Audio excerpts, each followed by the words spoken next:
Hello everyone. In this quick tutorial, I'm going to show you how to expand column in Google Sheets so your data fits perfectly and look neat. First, let's say you have a column that's too narrow for your data.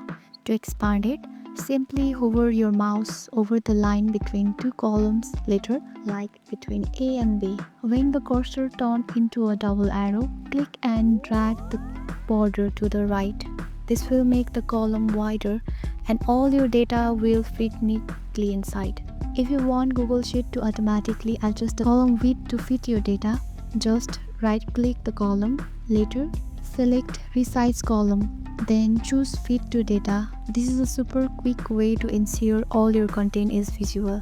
If you want a specific column width, right-click the column later, choose Resize Column and tap in a number for width. For example, 150 for a wider column or 50 for a narrower one. And that's how you expand column in Google Sheet. If this video helped, hit like, subscribe for more quick tech tips, and let me know in the comments if you would like to learn more about Google Sheet feature.